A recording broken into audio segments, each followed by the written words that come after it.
Well, we want to welcome you into another episode of Curiosity, Not Judgment. Welcome. My name is Birga. And I'm Gary. We wanted to address storytelling a little bit today. Gary and I think, are both storytellers by nature. I think that's how we communicate with much of the world, those closest to us, business colleagues, audiences in general. And I know storytelling has been a big part of the way that I try to draw out the kind of substance of others. And so I think it was a good topic for us to explore a little bit today, both in how stories of others impact us, but also how our own stories impact the way that we operate in all types of settings. Yeah, and how those stories affect not only our actions, but our thinking Mhm. and our idea formation and how we enact on how we execute on those ideas. Yeah. I know I've shared in the past, I spent many, many years as a radio host, and it was for long format interviews in a morning talk segment.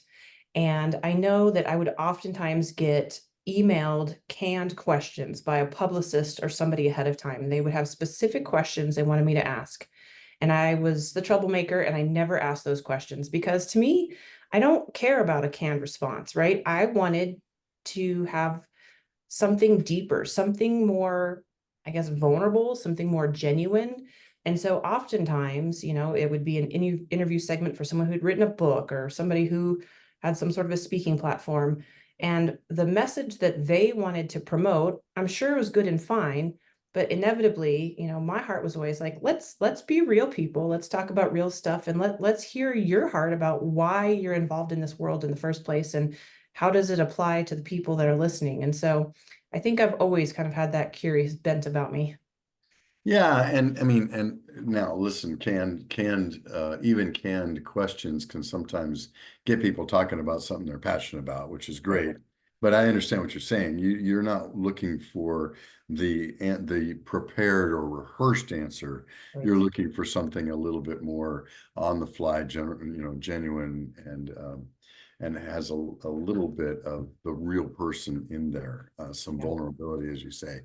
Um, and so and it's good. We often look at things when people are being interviewed. I remember when I was a kid watching 60 Minutes, and they had those guys would have this innate ability to ask the question that the person wasn't expecting. Hmm. That's what threw them off their guard or off their game, and that's when you got to the good juicy stuff, right?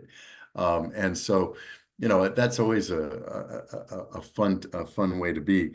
And but curiosity for the right reasons is something that can actually help the person rethink or think about things that they hadn't even thought about before, or catch themselves Yeah. on those old ideas that they may not even agree with currently. Yeah. But I think your statement about for the right reason really has to be emphasized, because if the intention is, I want to shock the audience, if the Mhm. intention is, I want to make somebody cry, the famous Barbara Walters makes everybody cry type of ideology, to me, that's not a right motivation, right? This isn't about ratings. It's not about metrics. It's about being genuine human beings and learning how our stories impact us and how they impact the world around us and how we can learn and grow from one another. And isn't that the whole thing? I mean, I think we as human beings are designed to be in relationship, and being in relationship with people is a lot easier once you get to know them. And that's a really good way to get to know them is to ask people questions. Yeah, absolutely. So when we start to think about kind of the narrative of our own lives, we all have our own backstory. We've had things that have happened to us, good and bad, and those things will inevitably impact us. They impact the way that we think and make decisions. They impact the way that we respond. We've talked in the past about when you're having a dialogue with somebody and you sense that something has triggered them. You see that change in their face, you see the change in their body posture, or something has upset them, something has been stirred within them. You know, Chances are it's a past story that they've had to walk through, and something has just gone off in their brain that has made a shift. Typically, in that case, it's going to be a negative shift because you're seeing that reaction. But I think we just have to be aware and give lots of grace to one another that stuff happens and we tend to react consciously or otherwise to some of the things that we've experienced, in childhood and forward. Yeah, and I think we're always looking for those things in other people and reactions. Sometimes they're good reactions, sometimes they're bad reactions, right? Just this morning, I was giving a talk on the energy transition at this conference I'm at called RA Plus, and like 100 people or so in the room.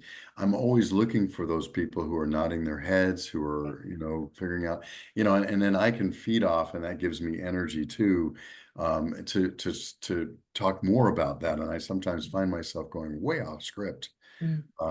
as during a presentation, depending on how the audience is responding. And same thing, if you're in a one-on-one interaction with someone and you hit a nerve, so to speak, and or you hit a place of laughter and joy, Mhm. we sometimes can pull on those strings for each of our mutual benefit. Yeah. Yeah, I've got a story that I can share. It was not my personal story, but it was one that was shared in a semi-public setting, so I think it's okay for me to repeat. But I've got a very good friend who spent many of his formative years in an orphanage in another country. And they were always very low on food in this orphanage and would often rely on donations that came in to supplement the food for the children. And one of the donations that would come in fairly regularly were Fritos corn chips, but they were stale, they were, expired, and yet that was a big part of what all of the meat, not all of, many of the meals were supplemented with was these stale Fritos. And so he had visited a while ago and I had wanted to make Frito pie for dinner, and there was a very noticeable reaction. And he, was trying to be gracious, but said, I cannot eat Fritos. And, if I wouldn't have taken the time to hear the story or understand the impact and the magnitude of what that situation from his formative years meant to his time now, I might think, well, gosh, what a snob. I'm trying to feed him dinner, right? I mean, we can make up stories when we don't know somebody's genuine story. And so that to me was an example of something that, that was a tremendous impact on him. That smell, the colors of the logo, the wrapping, everything reminds him of poverty and food insecurity. And so it was a fascinating example to me of how we all carry these stories with us. Like you said, sometimes they're good, sometimes they're bad, but they definitely impact the way that we work and operate in the world. Yeah, and it's really good to be curious about our own selves and our reactions, especially when we surprise ourselves, Mhm. and or if we get into patterns that are uncomfortable or make us anxious. Yep. And so surprising ourselves, we can start with surprising ourselves. If you have a reaction, especially a strong reaction to something, it's always good to think afterwards, wow, where'd that come from? What Mhm. what was going on there? Is it a wrapper? Is it a logo? Is it something from my past that I have either, I remember vividly or I've blocked out? Yeah. That's always a curious thing to do. It may or may not be something that we need to deal with. But if we have a strong reaction that makes us feel less than, Mhm. or makes us angry or lash out at people, that's something to really investigate, because that's not useful behavior. Yeah. It's not useful to lash out at others, and it's not useful to lash out at ourselves. And so if we can figure out what that story was, what Yeah. that trigger was, and why that is, your friend has a very clear understanding of why he doesn't like Fritos, right? Right.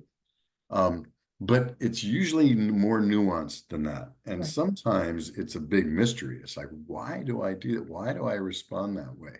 Yeah. Why does every time I get in a situation and it seems a little bit weird or somebody doesn't respond, why do I always think the worst? Why do I think that Mm. something's going on there, even when it's not? And logically, I can process and go, oh, it's probably nothing. But that's too late. I've Yeah. already had the feeling, so to speak, come through my filter that's been there from when I was a kid, Hmm. that is affecting how my brain processes that very thing. And it's really good to be curious about those things so that we can grow Yeah. and be more useful to our fellows. Yeah, absolutely. I was talking with you a few minutes before we started recording today that I had a situation happen to me even today professionally where I felt myself getting really nervous and anxious about something. And I was able to think back to kind of that trigger story in my own life, a poor decision I made as a teenager where I disappointed an employer. And so that remembrance, that story of my own doing, right? I was a ignorant teenager that was thinking of self and not of others, right? How I impacted a situation back in those years. Now, fast forward, I mean, 30 plus years later, how it kind of stirred up some insecurity in me because of that remembrance, the remembrance of that story. Yeah, and now you've been able to link those two. So now, what's the curious questions you can ask about that situation that happened back when you were a teenager? Can you process it now where you may or may not have had the ability or capacity to process it at the time? Yeah. No, those are excellent things to consider. And looking back on my 17-year-old self or 16-year-old, however old I was at the time, yeah, we are all about self at that point, right? We seldom are thinking about the others that are going to be impacted by the decisions that we make. And there's no going back and undoing poor choices then, right? So knowing that there had been a very strong disappointed reaction from an employer then, does that have any bearing or weight on my employer now? And really the answer is no. Those two things are not linked at all, aside from that string of insecurity that runs through my brain, right? So to your point, what are some of those processing questions I can begin to ask myself in this present situation? Is there really a sense of disappointment? Am I generating that based on, linking back to 30 plus years ago? Am I a reliable, responsible adult? And I have to be able to answer that for myself and feel confident to say, wait, yes, I am. I am a reliable, responsible adult. But it's amazing what our childhood stories do to our brains. And then when we get into those kinds of things, then we fall into that self-preservation mode of trying to protect ourselves, and some of that's legitimate. We have to protect ourselves to some extent. But then when it goes then farther into now, I have to prove something that I am, even though you clearly are, right? You Mhm. are a responsible adult, right? Who does things for the right motivations. If you feel like you have to prove that to someone, then that's where it gets to be a little bit, that doesn't help. And it sometimes gets us into the vicious cycle as opposed to the virtuous cycle of doing things that tend to try to prove that. And then people look at you like, why are you trying to prove that you're a responsible adult? We already feel like that. Well, now Yeah, maybe I should question whether you're a responsible adult, right? And sure. so that's the issue is, again, in the human interaction, how can they be more frictionless? How can they be better? How can they help each other grow? Yeah. It is a long exercise, the long game, I suppose, when you are looking back upon the things that impacted you in childhood, those things that you remember strongly, positive or negative, and thinking about how it impacts the choices you make now. And I'm going through kind of a non-traditional therapy practice with somebody who works with leaders to uncover the stories of your past and how it impacts your decision making and your leadership styles now. And so I've had just some absolutely amazing conversations around this and things, again, I wouldn't have ever linked, but the way that I react, the way that I make decisions, the way that I, set myself up or set up my team, how many of those things really are dictated by past experiences and learning about that linkage and taking the time to go back and kind of narrate those stories out loud to somebody else as they help you process. It's been fascinating, but it is something that takes a lot of time. And I think often we want quick solutions. We want a pill to fix it. We want a phrase, a mantra, a something to help us perform better, to, do better, to act better, all of those things. And taking the time to unpack your stories is something that we oftentimes don't want to go through. Well, it's work, right? And we all have plenty of work to do. We all feel, right up there to overwhelmed, if not overwhelmed There on you any given day. And so, who has the time for extra work? And I think if we don't take the proactive approach of putting that work in anyway, we sometimes cause ourselves more work, go. right? Yeah.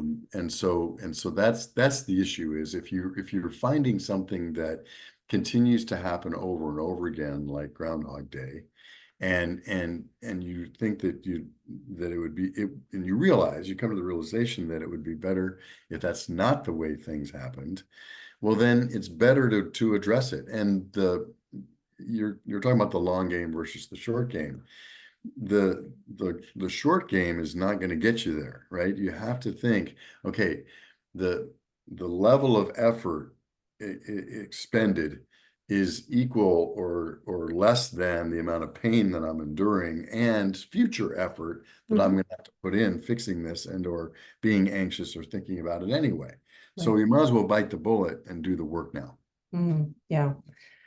Yes. I think that that's all of us would love to say that and go forward with that, but many times we choose not to do it. So No, and it's easier at the end of the day to go, look, I've had a rough day. Woe is me. Let's go, watch a meaningless television program or zone out in some other way and not do the work. And that's not a criticism of anything. Some days we do need to just, zone out for a little bit. But if we do it every day, expecting then the next day that won't happen again, yeah, right? It's the old definition of insanity, doing the same thing over and over again, expecting a different result. yeah, We're going to get the same results. Is absolutely. that okay? Maybe it is. If it's not okay, that's when we need to ask the questions. Yeah. So I think some curious questions to ask around our own personal stories are what are those situations that you remember, positive and negative, that really stand out in your mind?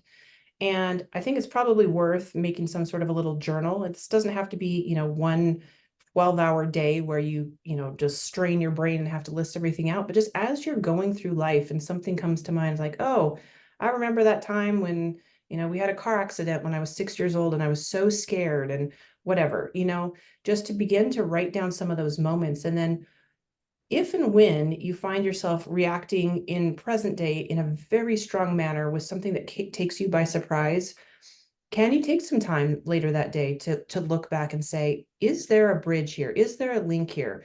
Maybe you were a passenger in a car in a work situation and somebody came too close and you audibly reacted and you upset other people in the car. Oh, maybe that has to do with this time when I was a child and I felt very out of control and I felt very unsafe and whatever. Can you think through what that bridge might be? And what to do about it then, I think, is not nearly as easy to uncover. But starting with that awareness, I think, goes a long way towards helping you know, like, okay, my reaction didn't come out of the blue. My reaction was based on an experience that I had. And so, what do I need to do now to begin to process some of those feelings so that when there is an incident in my present day or role or in a situation with my family, that I don't have a hard or an overreaction in this regard. We all have a notes application on our phone, and it's simple enough to just put Yeah, stories from my past at the top. sure. And as they come to us, it takes less than 20 seconds to open up that note and find it and write one phrase that Hmm. reminds us of that near miss car accident or whatever. Yeah, Then, at some time, and you can set an appointment with yourself at Saturdays at 1 o'clock, in the afternoon, then, you open that up and see if there's something to process. I mean, we have tools around us if we're yes, creative enough to use them. It's not like you said, you have to go off on a mountaintop and think for 12 hours and write down everything perfectly. No, just jot a note, 3 or 4 words usually can trigger that same. If you're still thinking about it at sure. this point in your life as a teenager, well, then you can write down 3 words to remind you about it, and then you can go back and process it if we think that's a useful, use of your time. Sure. Well, and I think there's even some positive things that have maybe happened in your past that lead you to decisions present day. And that might be experiences you had, maybe your grandpa always took you up into the mountains and you have a real fondness for the outdoors and hiking and things of that nature. There's some good stories that can lead you into positive experiences of today, but there's also some positives that maybe lead to a negative. So maybe you always went to grandma's house after school and grandma always baked you cookies and you always felt safe there and that smell reminds you of grandma. But maybe now sweets has got the upper hand, and maybe you find yourself every time you're stressed reaching for a cookie and it's becoming a problem, right? And so it's recognizing that bridge between experiences of the past to your responses and reactions in the present, and some of the questioning work, the curious work that needs to be done between those two. Yeah. So, just making a list of those times when you have a strong reaction and or there are things going on in your life that you're thinking you might want to change. Understand that asking the question of what has led me to this point and what can I think of that might have affected this from the past are good ways to do it. Because if you don't deal with that, it's going to be much harder to deal with this. Yes, agreed. Well, just in the next minute or two, let's think through some of those questions we can ask. So whether it's a positive or a negative response, how do we begin to ask some of those questions around how our stories of our past are impacting the way that we respond today? Exactly. And that's so starting with a reaction or a response that either surprises you or is not useful, and Mhm. then saying from my past may have led to that. Mhm. Yeah, and I love the suggestion of the Notes app. And if you're not somebody who's super tech savvy, you're probably not listening to us right now because, well, we're online.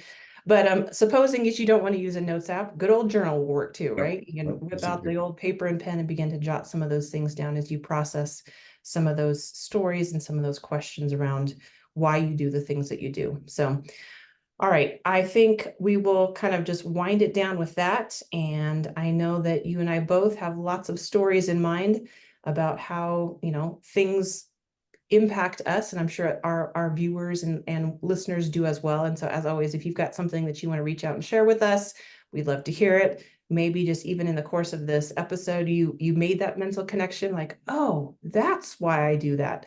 If you feel like sharing, again, we'd love to hear it. We'd love to hear how any of the curious postures help lead you to some decision making or lead you to some changes in action or behaviors that ultimately we hope lend itself to great and healthy relationships. That's good. And until next time, take care. Absolutely. So as always, you can drop us a note on the YouTube channel. You can also connect with us on the website as well, curiositynotjudgment.com. So Gary, have a great rest of your week and we'll catch up again next time. Take care.